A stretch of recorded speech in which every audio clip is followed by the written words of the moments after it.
Liam Rosenior is turning Andrey Santos into Chelsea's control machine. Pass from him. An opportunity here. And it's a goal. Not the loudest player, not the flashiest name on the team sheet, but the one holding the entire structure together. Because after Andrey Santos, I just want to know that if he sees this, I want to settle down with you. This is the same Andrey Santos who arrived from Strasbourg with 34 appearances, 11 goals and 5 assists in 2024/25. Numbers that proved he wasn't just a tidy midfielder, he was a threat. But at Chelsea, it didn't click immediately. Under Enzo Maresca, he was pushed higher, operating closer to Enzo Fernández's zones, while inverted fullbacks stepped inside to help dictate build-up. The system had controllers. Santos just wasn't the reference point. Now that's changed. He's the deepest midfielder, the pivot, the player baiting the press, releasing the vertical pass, securing second balls, and sitting in front of the defence when Chelsea lose it. And the ripple effect is obvious. Moisés Caicedo can step higher. Enzo Fernández can influence further forward. The midfield finally looks balanced. And here's the bigger picture. Chelsea have dropped 17 points from winning positions this season. Control has been the missing ingredient. Historically, when Chelsea had a true tempo-setting pivot, think Sarri's Jorginho unlocking Kante, the entire team stabilised. Chelsea haven't had a true tempo-controlling pivot since then. This is why this Andrey Santos experiment isn't just a tactical tweak. It might be the structural decision that changes Chelsea's ceiling. Andrey Santos didn't arrive at Chelsea as a project. He arrived with proof. At Strasbourg in 2024/25, he put up 34 appearances, 11 goals, 5 assists, numbers that don't belong to a passenger midfielder. That's output from a player who can control games and still hurt you in the final third. So when he returned to Chelsea under Enzo Maresca, the expectation was simple. This is the season he locks down a midfield role and makes it his own. But what happened early on wasn't a failure of talent. It was a tactical mismatch, the kind where a perfectly good player gets dropped into a system that just doesn't let him be himself. Because then, under Maresca's management, Chelsea was built around positional play structure first, roles second. The system prioritised fixed spacing, controlled build-up, and a very specific way of creating the extra man in midfield, often through an inverted fullback stepping inside to form a box or a double pivot platform in possession. And that detail matters because it directly affects where a midfielder like Santos gets his authority, where he actually gets to impose himself on games. In Maresca's early usage, Santos wasn't consistently installed as the deepest reference point, the player you build the first phase around, the one everyone looks for when they need to reset. Instead, he was more often asked to operate in the next line, closer to Enzo Fernández zones, while Caicedo held the classic 6 responsibilities. That's not wrong in some abstract tactical sense, but it changes the entire feel of Santos's game. It's like asking a quarterback to play wide receiver. Sure, they're both on offense, but it's not the same job.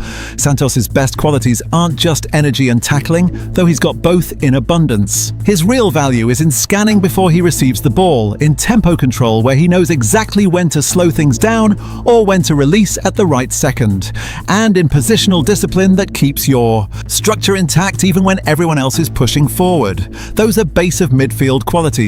They show up most when he's the player the whole team uses to reset and build. But when you move him higher, he becomes one of the options, not the reference point.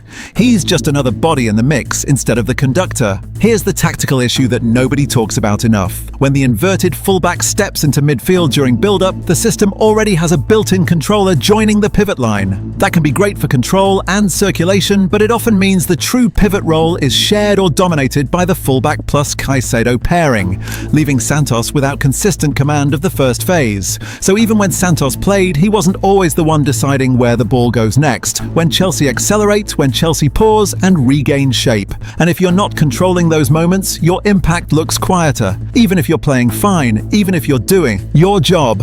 And here's the big point that explains why it didn't click right away. An advanced positional 8 in a strict positional play system is one of the hardest roles in elite football, because you're not just running box to box, chasing the game around. You're learning exact spacing in relation to the pivot, when to stay between lines versus when to drop deeper, how to press without breaking rest defense and leaving your team exposed, how to occupy defenders without blocking your own passing lanes. It's chess, not checkers. Maresca himself framed Santos as a midfielder who can play different roles, and the early period became a "where does he fit" puzzle. Not because Santos lacks quality, but because the squad had multiple midfield profiles competing for similar zones. There's a crucial moment that captures the entire chapter, and it happened on 22nd November 2025. With Caicedo not featuring, Santos started alongside Enzo Fernández, and Maresca highlighted afterward that the role suited him after Santos delivered a standout performance and took player of the match. That's the tell, the moment that reveals everything. Because when Santos played closer to his natural base midfield behaviour, the responsible structural role where he gets to actually run things, the difference was visible enough that even the coach singled it out publicly. Under Maresca, he was often used in the more advanced midfield role rather than being the default six, the deep-lying anchor the team builds around.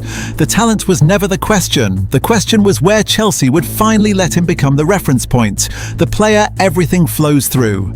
And as it turns out, that answer was just around the corner. When Liam Rosenior walked into Chelsea, the biggest change wasn't a formation tweak. It was a decision about authority.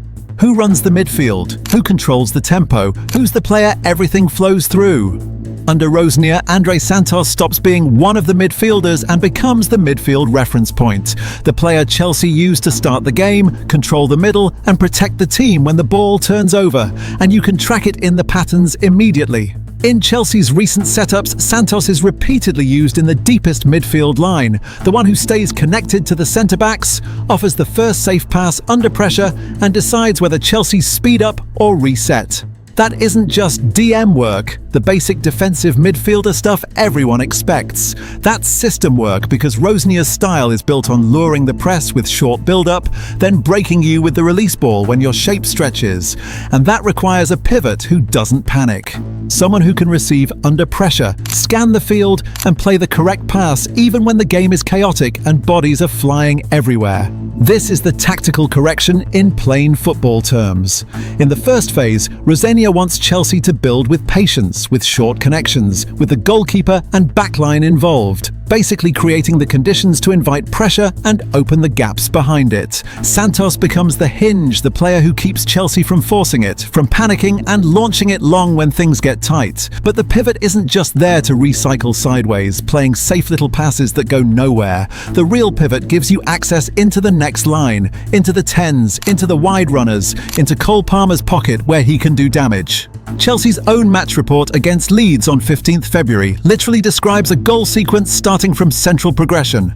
A quick interchange involving Fernández and Santos releases Palmer to carry it forward and slide in João Pedro. That is the pivot function in one clean example: connect, release, attack. 3 steps, all starting with Santos making the right decision at the base. This is the underrated part of being the base that nobody talks about enough. You don't just pass, you stabilize. When Chelsea lose the ball, Santos' starting position helps them win the second ball and stop the opponent turning transition into a sprint. He's there, always there, cutting off the counter before it even starts. And when Chelsea attack, Santos is the player sitting in front of the back line, screening central lanes. That's what keeps the game from becoming end-to-end chaos. And Chelsea's season context shows why that matters.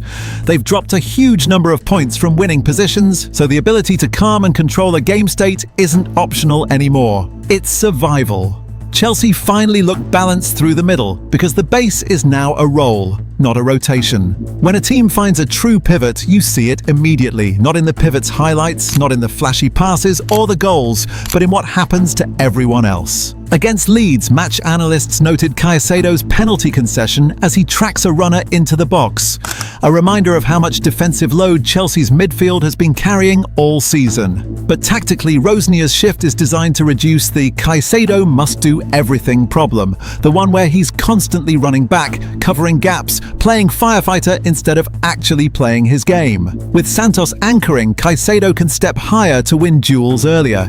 He can press into the next line instead of constantly shielding the back four. He looks less like a lone firefighter and more like a ball-winning 8/6 hybrid, the kind of midfielder who can actually impose himself on games. That's not cosmetic, that's how you turn a midfielder into a weapon instead of a safety blanket. And then there's Enzo Fernández. His best value is what he does with the ball, receiving in space, moving play forward, arriving in attacking zones to create and finish. The problem Chelsea have had for long stretches is that Enzo gets dragged into the first build-up line too often because the base isn't stable enough. Someone has to sit, someone has to be responsible, and if Santos isn't there, it falls on Enzo. When Santos plays as the controller underneath, Enzo can receive more between lines, carry less responsibility in the first phase, and influence the attacking sequences more directly. When the base is secure, the midfield breathes. Everyone can actually play their positions instead of constantly covering for structural gaps. Now the comparison becomes sharp because Chelsea have lived this exact structural story before. When Maurizio Sarri arrived, he didn't just buy Jorginho, he imported a function, the regista who centralizes tempo control.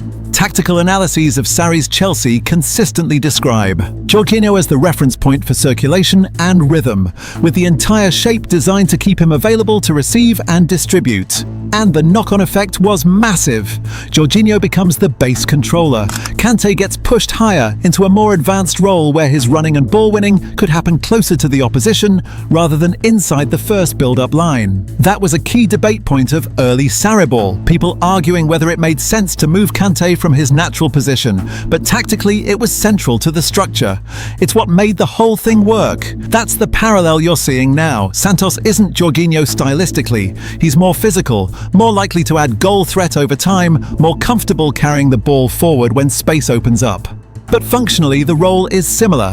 One player sits at the base, controls the pace, protects the center, and frees the dynamic midfielders to play higher and do what they do best. And it lands because it's structural. Chelsea haven't consistently had a true tempo-controlling pivot since Jorginho left, not because they lacked talent, but because they lacked a stable reference point in the base role every single week. And Rosenier's decision looks like a correction, a return to a Chelsea model that has worked before, just with a different profile at the heart of it. Santos isn't a copy. He's the evolution. And suddenly everything else starts making sense. To understand why this Andrey Santos role matters, you have to zoom out and look at the archetype.